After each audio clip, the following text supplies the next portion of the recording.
He was worth billions. He could buy anything, except the one thing he wanted most, to be loved for who he truly was. So he did something no billionaire had ever dared to do. He handed 3 women in his life his unlimited credit card with no rules, no spending limit, and 3 days to use it however they wished. His girlfriend, his assistant, and his maid. What he discovered would shatter everything he believed about love, loyalty, and wealth. Because when the spending stopped, when the masks fell, it wasn't the woman he trusted most who passed the test. It was the one he had almost never noticed. Peter Rafford had conquered the world on paper, tech genius, global investor, cover of every business magazine that mattered, private jets, penthouse views, a fortune so large it had stopped feeling real. But behind the power, the deals, and the applause, Peter was profoundly alone. Every smile around him felt rehearsed. Every touch felt calculated. Every relationship came with a price tag. His girlfriend adored the lifestyle more than the man. His assistant admired the empire more than the builder. And the one person who asked for nothing from him was the woman who cleaned his house. The world called him successful, but inside, Peter felt like the poorest man he knew. He didn't know who loved him. He didn't know who stayed for him and who stayed for what he could give.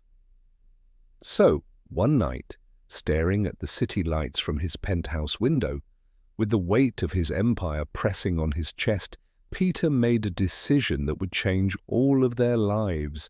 If money was the language everyone around him understood, then money would reveal the truth. Peter Rafford was the kind of man the world called unstoppable, a self-made billionaire, a visionary in technology and cybersecurity. His name whispered in boardrooms and printed across the covers of global magazines. To the world, Peter had everything, but inside he was exhausted, not from work, not from pressure, but from people, from the constant performance of affection, from the endless parade of admiration that always seemed to arrive with expectations, from relationships that felt more like negotiations than connections.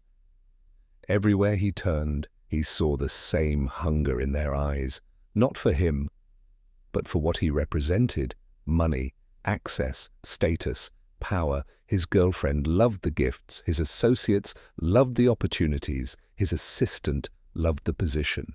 And yet, in the quiet moments when the penthouse fell silent and the city below dimmed its lights, Peter felt something hollow echoing in his chest.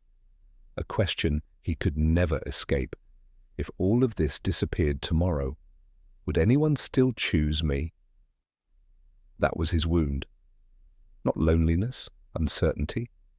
The unbearable fear that no one in his life truly loved him for who he was, only for what he could provide. 3 women stood closest to Peter's life. Each one loved him, or so they claimed. But each loved him differently. Lana was his girlfriend, beautiful, charismatic, magnetic. She knew how to light up a room and how to spend a fortune without blinking. To her, love was luxury, and affection arrived wrapped in designer labels. Beneath the charm lived vanity and entitlement, a belief that Peter's wealth existed to sustain the life she felt she deserved. Stella was his assistant, brilliant, efficient, impeccably controlled. She managed his world with precision and poise, but behind the professionalism burned a quiet, relentless ambition. Every decision she made moved her one step closer to power, and Peter was the ladder. Then there was Mirabel, the woman who cleaned his home, who spoke only when spoken to, who never asked for anything, never complained, never tried to impress. She moved through his world like a soft shadow, unnoticed, uncelebrated, yet carrying a quiet compassion that filled the spaces no one else seemed to see. 3 women, 3 roles, 3 very different hearts. And somewhere between the noise of his empire and the silence of his loneliness, Peter made a decision. He would stop listening to words. He would stop trusting performances. He would let money, the very thing that surrounded his life, strip away every mask. If wealth revealed character, then he would give them all the same power. And watch what they did with it. Not to punish them, not to trick them, but to finally learn the truth. 3 envelopes, each one identical, each one containing a black, unmarked credit card with no spending limit, no instructions, no expectations, no restrictions, just 3 simple words, 3 days, no rules. Peter handed 1 envelope to Lana, 1 to Stella, and 1 to Mirabel. He didn't explain himself. He didn't justify it. He simply watched their faces as the weight of possibilities settled in. Because when people are finally free, their true desires speak louder than anything they could ever say or to hurt. And then the world began to reveal them. Lana disappeared into the glow of luxury, designer stores, private parties, yacht decks and rooftop champagne, her phone filled with photos, her life with applause, every dollar spent in service of ego and image. Her love, it became clear, was built on attention, and attention is always rented, never owned. Stella moved with strategy. She booked elite resorts, private meetings, exclusive events. She didn't chase pleasure, she chased position. Every purchase was an investment in her next level. Her affection was not emotional, it was transactional. Then there was Mirabel. She went to the grocery store. She paid off a hospital bill for a neighbor. She brought meals to the homeless. She visited an orphanage with books and food and quiet laughter. No photos, no announcements, no audience. She used wealth the way some people use prayer, to heal what the world keeps breaking. Peter watched it all unfold. Every receipt, every location, every choice. And with each passing hour, one truth became impossible to escape. When people are given everything, they reveal who they truly are. Money had not changed them, it had exposed them. 3 days later, Peter invited them all to dinner. The table was set with crystal and candlelight. A room built for celebration, now prepared for truth. Lana arrived first, dressed in fire and confidence. Stella followed, calm, composed, unreadable. Mirabel came last, quiet, uncertain, out of place. They sat together for the first time since receiving the cards, each one carrying a version of herself the others had never seen. Peter did not waste time. He spoke calmly, carefully, with a weight in his voice that silenced the room. He told them he had watched. He told them he had listened.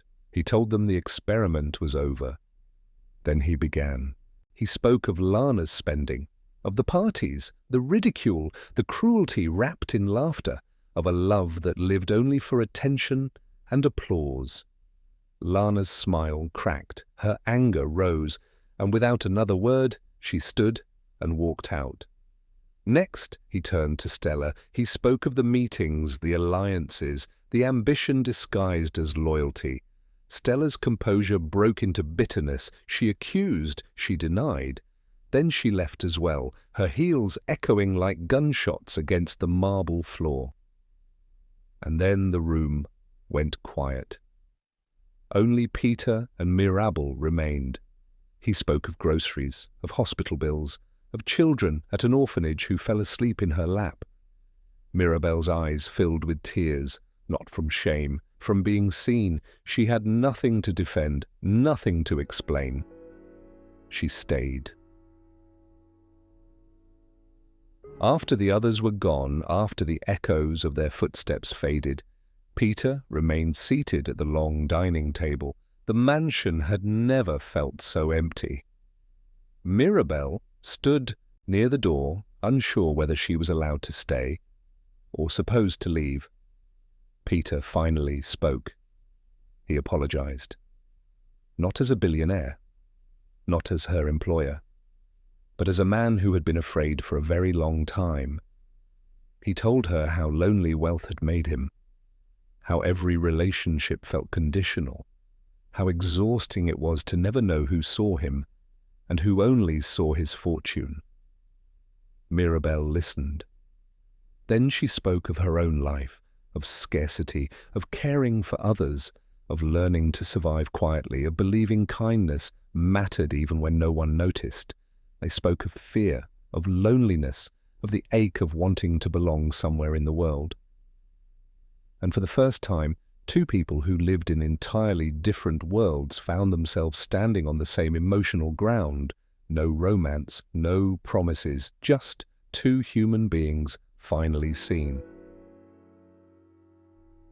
From that night forward, everything began to change, not suddenly, not dramatically, but steadily and permanently. Mirabelle was elevated but never changed. She did not become louder, she did not become someone else. She simply carried her quiet strength into new spaces.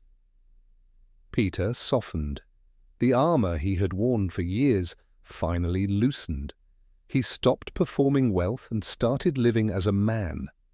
The mansion, once cold and echoing, became a home. Laughter replaced silence. Shared meals replaced formal dinners. Morning light filled rooms that had long been dark. And from the heart of it all, something larger was born. Not a business, not an empire, a purpose. Together they created pathways for healing, charity work, shelter, education, small acts of mercy that stitched hope back into broken places. What had begun as a test had quietly become a life. Years passed, not in headlines, not in stock prices, but in moments. A wedding held without cameras, a daughter's first laugh echoing through the once silent halls. A foundation built not for recognition, but for people the world had forgotten. The mansion became a refuge, for families, for children, for the wounded and the weary.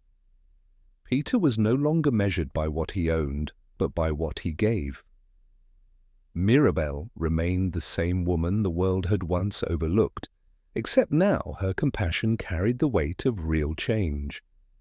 And the man who once tested love with wealth had finally learned how to receive it. In the end, wealth did not save him. Power did not heal him. Status did not fulfill him. Character did. Love built quietly, lived honestly, shared without condition.